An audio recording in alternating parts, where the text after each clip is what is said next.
La 5e édition des Journées nationales du cacao et du chocolat a démarré ce vendredi. Cette 5e édition vise à faire la promotion de la consommation locale afin de développer la filière cacao. La première édition du Forum africain sur l'investissement organisé par la Banque africaine de développement se tiendra du 7 au 9 novembre en Afrique du Sud.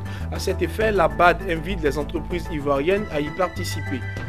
Le recouvrement des secteurs miniers et informels est au centre de la 14e Assemblée générale du Forum des administrations ouest-africaines.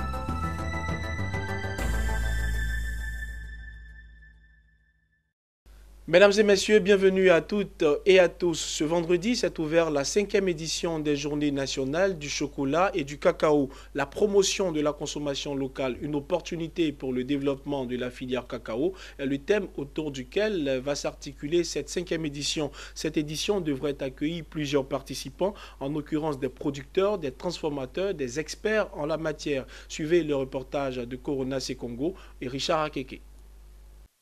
C'est l'une des sensations de la 5e édition de la Journée nationale du cacao et du chocolat. Lori Kabé est un artiste peintre. Il se sert de la poudre de cacao pour faire des tableaux d'art.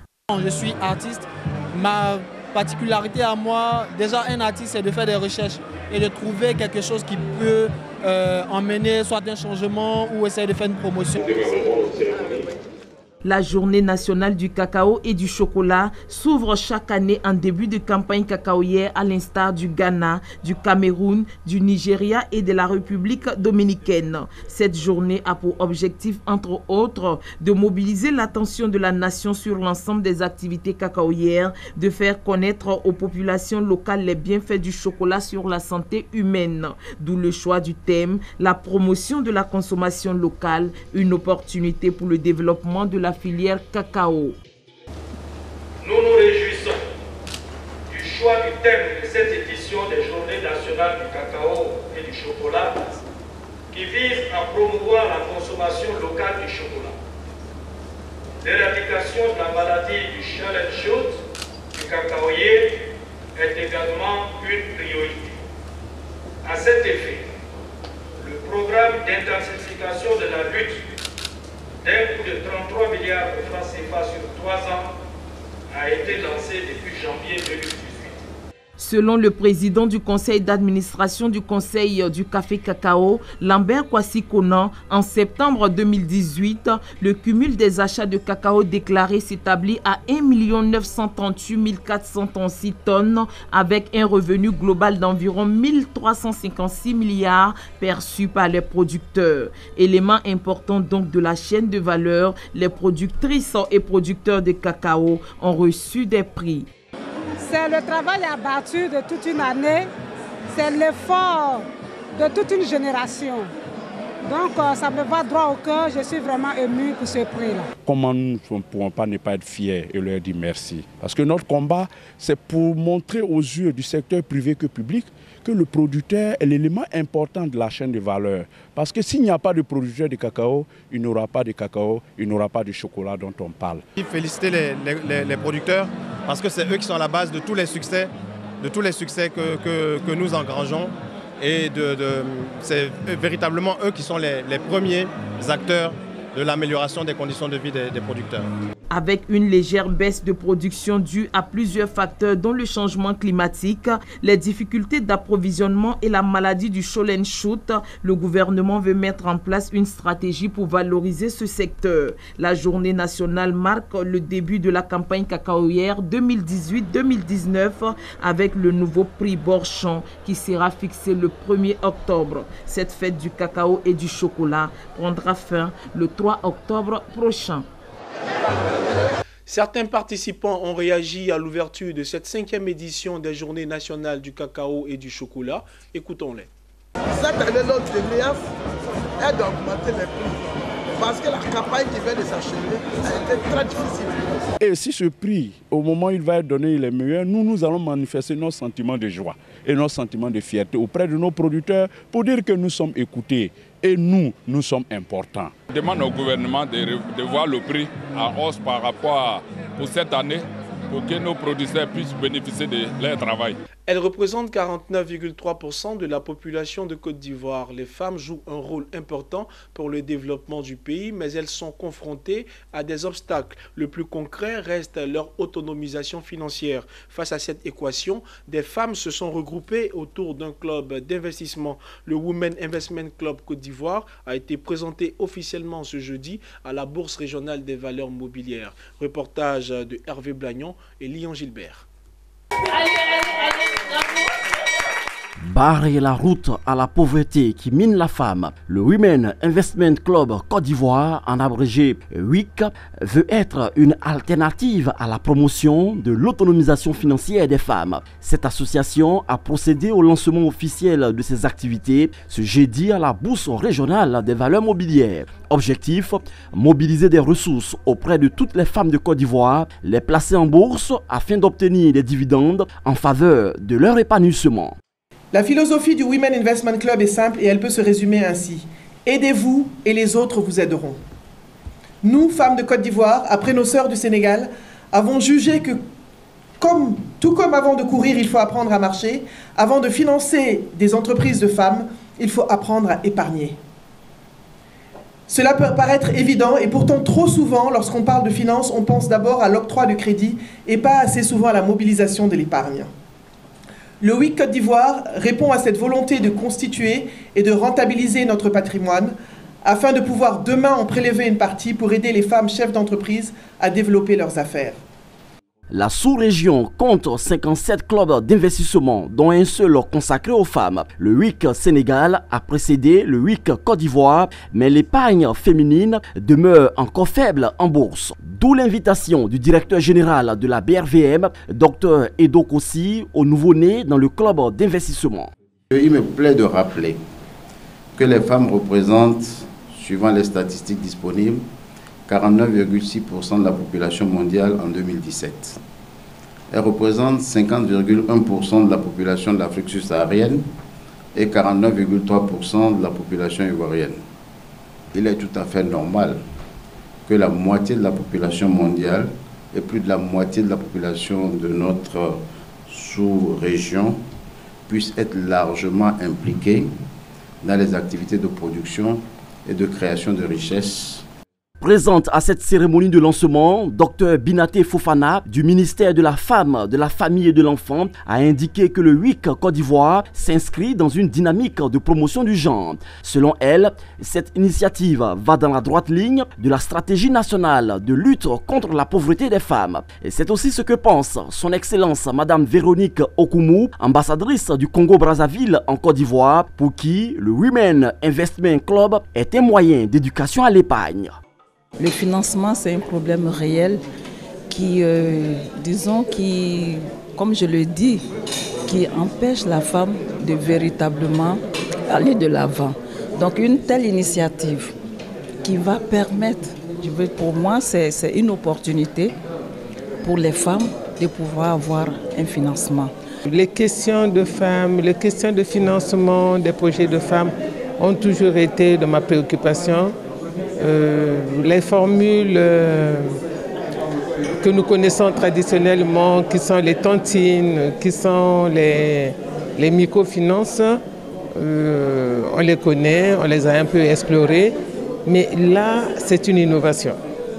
Le WIC Côte d'Ivoire est une plateforme de mobilisation de ressources destinée à la promotion socio-économique des femmes. Dans les prochains jours, cette association mènera des rencontres de proximité auprès des femmes en vue de faire adhérer le maximum.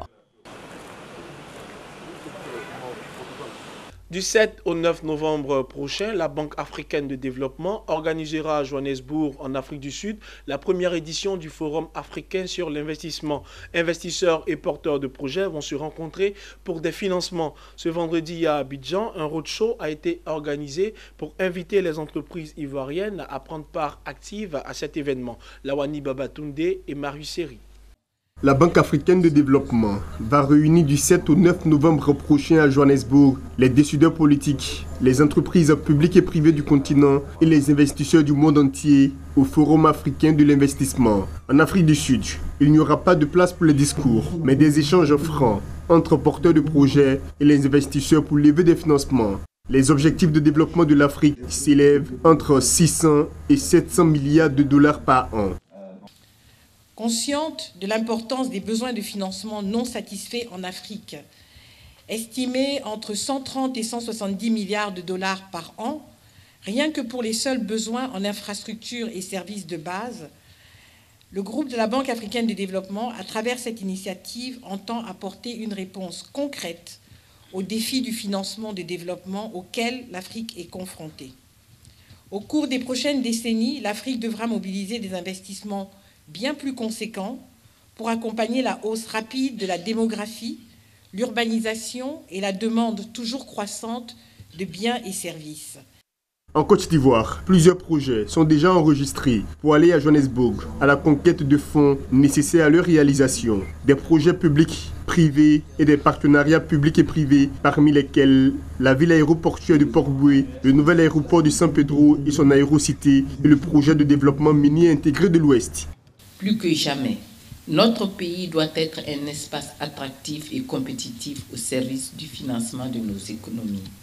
C'est pourquoi je voudrais me féliciter de la tenue de ce roadshow qui sera une excellente opportunité de créer de la visibilité sur les investissements attendus et notamment d'échanger sur les questions importantes sur son mécanisme.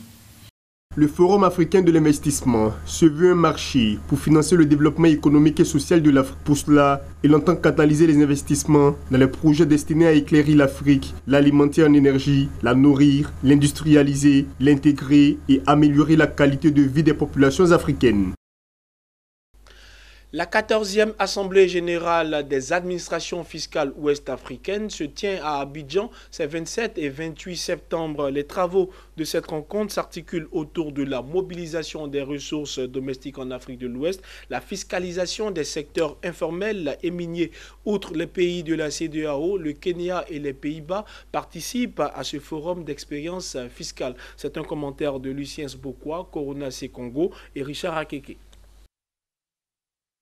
Le 14e rendez-vous ouest-africain des administrations fiscales FAFOA a regroupé des spécialistes et invités rompus à la gestion des ressources fiscales des secteurs informels et miniers. Des différentes interventions, l'on note le partage des expériences et la confrontation des meilleures pratiques pour faire face aux défis et difficultés des politiques fiscales dans la gestion de l'impôt. L'objectif de cette organisation, c'est de mutualiser les connaissances, les expériences pour mobiliser davantage les ressources intérieures.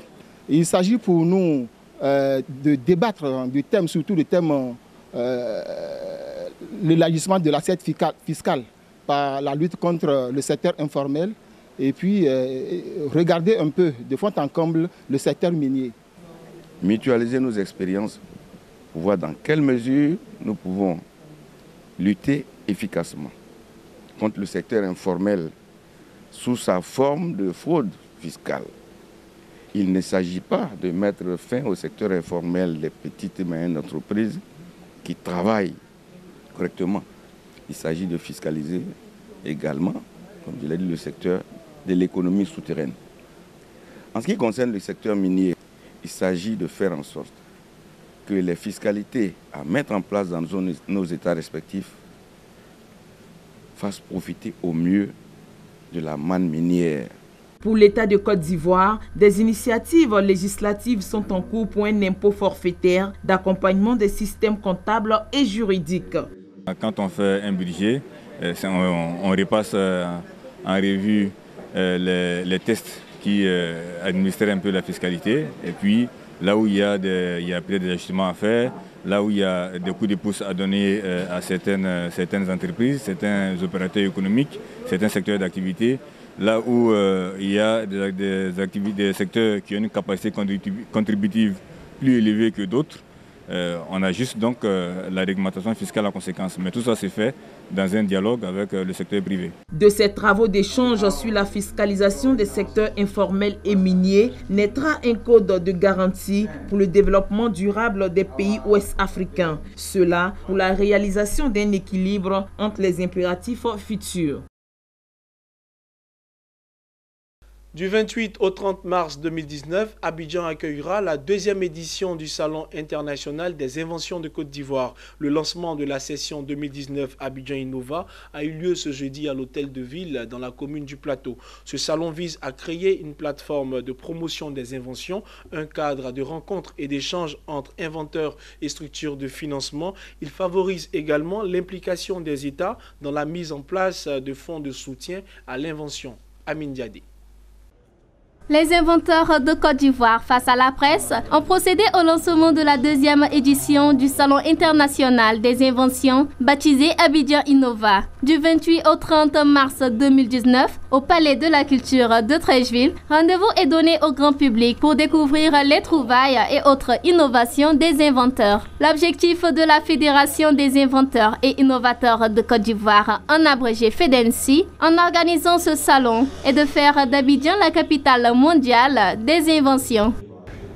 La Côte d'Ivoire est bel et bien un pays des inventions. Cela est devenu une réalité irréfutable ces dernières années. Bien sûr, il faut poursuivre cette belle œuvre dans le bon sens, afin que la Côte d'Ivoire s'industrialise par ses propres inventions. Les inventions et innovations de Côte d'Ivoire, les inventeurs et innovateurs de Côte d'Ivoire se félicitent de ces avancées extraordinaires et espèrent encore la prise en compte de la totalité de ces propositions, notamment 1. La création d'un guichet unique pour la valorisation des inventions ivoiriennes. 2. La mise en place d'un fonds de garantie ouvert à toutes les initiatives. 3. L'adoption d'une réglementation en faveur des produits issus du génie ivoirien. Nous ne devons pas concourir au même titre sur notre marché avec nos propres produits d'invention, avec des industries venant d'ailleurs et ne pas avoir un avantage concurrentiel. Prouver que la Côte d'Ivoire et les États de l'Afrique regorgent de talents, c'est l'objectif de la deuxième édition du Salon international des inventions qui, au Palais de la Culture Bernard Belindadier, attend plus de 5000 visiteurs et plus d'une centaine d'exposants. Ils sont des millions de touristes à travers le monde entier qui choisissent le site Jumia Travel pour trouver un hôtel en Afrique. Depuis quelques années, Jumia Travel est le premier site de réservation de billets et d'hôtels en ligne de la Côte d'Ivoire, contribuant ainsi à la promotion du tourisme dans le pays. Cette contribution a été saluée par Siandou Fofana, ministre ivoirien du tourisme et des loisirs. C'est un reportage de Nadia Eounou et Lyon Gilbert. La Côte d'Ivoire est désormais un pays attractif sur le plan touristique. C'est ce que révèle le rapport 2017 de Jumia Travel. Face aux acteurs du secteur du tourisme et l'hôtellerie, ainsi que du ministre du Tourisme Siandou Fofana, le site de réservation en ligne des chambres d'hôtel a l'envie la progression des visites touristiques en Côte d'Ivoire. En 2016, Jumia Travel a enregistré 3 83 246 voyageurs à destination de la Côte d'Ivoire. En 2017, le site de réservation en ligne comptabilise 3 475 263 voyageurs, soit une augmentation du flux touristique de 12,7%. Le rapport a un premier objectif, c'est de pouvoir aider tous les acteurs du secteur du tourisme. Parce que sans donner, comme l'a dit Monsieur le ministre, il est difficile de prendre des décisions, de savoir où est-ce qu'on va, si on évolue, de savoir si les choses à améliorer ou pas. Donc c'est ça le premier objectif du rapport. Le second objectif du rapport, c'est de mettre en avant la destination Côte d'Ivoire et de montrer qu'elle va bien et qu'il y a des choses à faire. Le ministre Siandou Fofana a quant à lui exprimé sa satisfaction de voir le tourisme ivoirien, qui est l'un des secteurs les mieux représentés sur le web, en passe de devenir le leader du commerce électronique en Côte d'Ivoire. Le ministre a également parlé du projet du gouvernement de réduire d'ici quelques années les coûts des voyages afin d'encourager les investisseurs à venir investir en Côte d'Ivoire. Les perspectives sont bonnes il y a les chiffres des visiteurs en Côte d'Ivoire qui s'est considérablement accru et qui dépasse un peu plus de 3 500 000 pratiquement. Et nous sommes convaincus que si le cap est maintenu, on devra atteindre le score tel que déterminé dans la stratégie Sublime Côte d'Ivoire pour 2025, bien avant cette échéance. Nous pouvons dire aussi que le secteur du tourisme se porte bien parce qu'il y a plusieurs investisseurs qui s'intéressent à notre pays et qui font des investissements dans le domaine à divers niveaux. Et donc, il faut maintenir le rythme et que le code d'investissement défini récemment par le gouvernement ivoirien sont des atouts qui permettraient d'avoir à impacter significativement les investissements dans le domaine qui est le nôtre, c'est-à-dire le domaine du tourisme. Notons que Jumia Travel est une agence panafricaine de voyage en ligne permettant d'effectuer des réservations d'hôtels, de billets d'avion et de séjours en ligne à travers le continent africain. Comment s'organiser pour trouver un financement? C'est la thématique au centre de la 5e édition du rendez-vous de Alliance Conseil, un cabinet de formation. Il s'est agi pour eux de trouver des solutions sur la problématique du financement que rencontrent les entrepreneurs, les PME et les TPE dans l'environnement macroéconomique. Ariane Touré et Augustin Kra pour le reportage. Comment s'organiser pour obtenir un financement? Cette question était au centre de la 5e édition des rendez-vous d'Alliance Conseil tenu récemment à Abidjan. C'est en présence des chefs d'entreprise, entrepreneurs et acteurs du secteur managérial que s'est déroulée la rencontre. Meublés par un atelier de formation, les rendez-vous des experts ont pour objectif de proposer des solutions pragmatiques aux acteurs du monde entrepreneurial, selon Désiré Kadio Morocco, directeur général du cabinet Alliance Conseil. Par notre filiale Alliance Conseil, nous avons décidé d'organiser les rendez-vous d'Alliance Conseil dans le but de former les PME. Il s'agit d'une plateforme d'échange, de formation, mais aussi de promotion de l'initiative entrepreneuriale. Le financement aujourd'hui reste un point important pour le développement des PME. Mais avant que les différents acteurs du secteur ne nous facilitent la tâche à nous PME, nous start-up, il fallait que nous apprenions à nous organiser.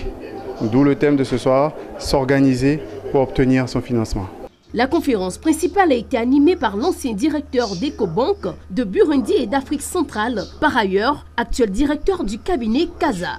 Ce qu'il faut retenir aujourd'hui, c'est que en général, les PME et PMI sont perçus comme des entités à risque pour les banques et donc qu'il faut organiser son entreprise de façon à pouvoir distiller l'information très précise aux banques, de sorte que les banques sachent exactement à quoi elles s'engagent et comment elles peuvent vous financer tout en vous permettant d'avoir des produits financiers adaptés aussi à vos besoins. Cette initiative du cabinet Alliance Conseil a été saluée par les participants. C'est une belle initiative, les rendez-vous d'Alliance Conseil. Parce qu'aujourd'hui, nous avons une panoplie de PME et la difficulté que nous rencontrons aujourd'hui, c'est les financements. Et les banques ne sont pas tout le temps flexibles à nos préoccupations. Donc, il est important pour nous d'avoir ces séances de formation. Je suis tellement ravi de ces rendez-vous parce que ça met en éveil toutes les problématiques qu'on a justement dans l'évolution et puis la bonne marche de nos sociétés. La formation que nous avons suivie aujourd'hui m'a permis en fait de comprendre un peu plus le fonctionnement des banques et ce que les banques peuvent attendre d'un entrepreneur en recherche de financement. Spécialisé dans les domaines comptables, fiscaux et juridiques, le cabinet Alliance Conseil est une plateforme de formation et d'échange sur les thématiques communes à toutes les entreprises, principalement les PME et les TPE. La prochaine édition des rendez-vous d'Alliance Conseil est annoncée pour le 7 novembre prochain. L'école professionnelle de médiation et de la négociation, en abrégé EPMN de Bordeaux en France, est allée à la rencontre de l'Académie des sciences, des arts, des cultures d'Afrique et des diasporas africaines, en abrégé ASCAD. Jean-Louis Lascou, président de l'EPMN, et sa directrice générale Aïcha Sangaré ont exposé devant les académiciens le bien fondé de cette pratique d'ingénierie relationnelle. C'est un reportage de Franck Ouassi, commenté par Corona Sekongo. L'école professionnelle de médiation et de négociation EPMN a décidé de faire connaître sa science à une société savante.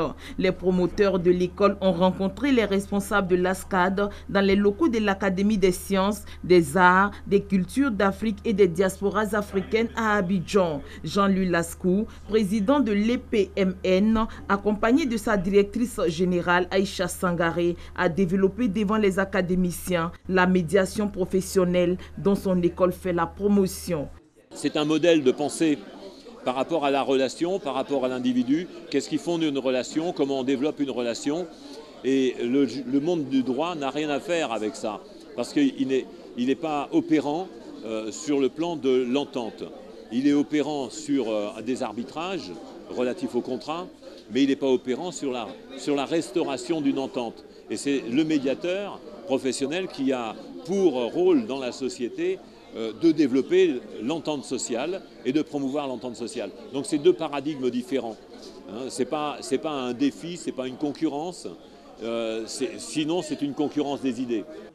Les membres de l'ASCAD ont manifesté un grand intérêt sur le sujet de leur hôte.